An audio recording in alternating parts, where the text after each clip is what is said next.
ምሩ አቤት ጆዬ፣ ምን እየሰራችሁ ነው? እየሳምኩት። ምን ነው? ጓደኛዬ እንደሆነ አንቺም ፍቅረኛዬ እንደነበርሽ የረስታችሁት ነው? ምን አገናኘው? መጀመሪያ ደህና ነህ ጆ? መጀመሪያማ ደህና ነበርኩ። ምን እያረካት ነው? እያየ ምን ጠይቀኛለህ? ምን ጆ? ምን ልቀቀው ደዛ። ምን አገባህ ስለኔ? ተይው ምሩ ይምታኝ። አፋለኝ ብለህ ታወራለህ እንዴ? ወደዛ በቃ ሁሉም ሰው እንዳንተ ነው የሚመስል። አንተ የሰበርከው ልብ ለመጠገን እየሞታ እኮ ነው። ከገዛ ጓደኛዬ ጋር ሆነሽ ነው ልብሽ የምጠግኘው? እሱ ለአንተ ጓደኛ ነበር፣ ለእኔ ግን አዲስ ሰው ነው። አንተ ደግሞ ለእኔ ምንም አይደለም። ምንም አይደለህም? እንደዚህ አይነት ሴት ነሽ ለካ።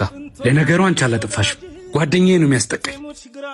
አይዞ የጣሉት ሲነሳ ሆኖብህ ነው። እየመረራን ቢሆን ዋጣው። እሺ እስኪ ግለጭልኝ ይህን ነገር ያ ሰው የዛን ጊዜ ምንሽ ነበር?